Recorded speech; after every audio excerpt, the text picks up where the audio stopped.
If the headline of Sequoia's slide deck was RIP Good Times during the financial crisis, what would the headline be today? Gravity hasn't been repealed. What do you mean by that? That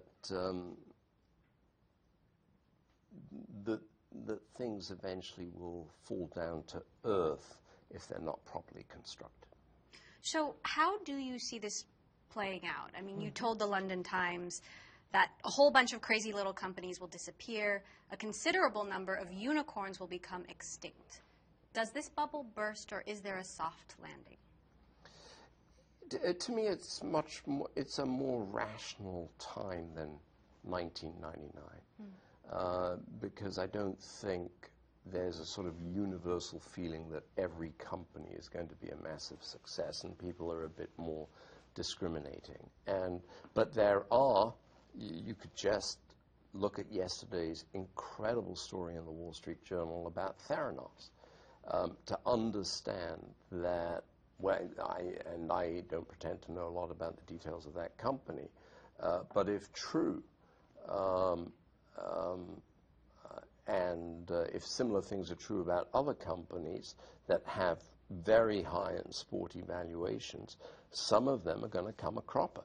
But in these same collection of unicorns are a handful of companies that are going to become the great enduring technology companies of the next 10 and 20 years. Come a cropper. Is that a British phrase? Come a cropper. What does that mean? They'll fail. They'll fail. And, you know, the Theranos story is a perfect example.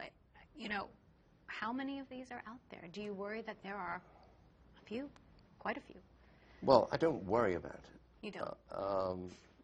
No, it's the law of corporate and business evolution. If people get too big for their britches, if the companies are run poorly, if money is wasted, if the product or service doesn't really fulfill its promise, the companies deserve to fail. How protected are late-stage investments in this environment? Many late-stage investments aren't really investments. They're just disguised forms of debt. And they're very well protected. Many of them are very well protected because of the terms that investors have put around them. The ratchets? The ratchets, the liquidation preferences. These aren't really equity investments. They're debt. But is that a dangerous trend? These ratchets and the guarantee that investors will get a certain amount back? If the company doesn't perform, yes. It's high-risk poker.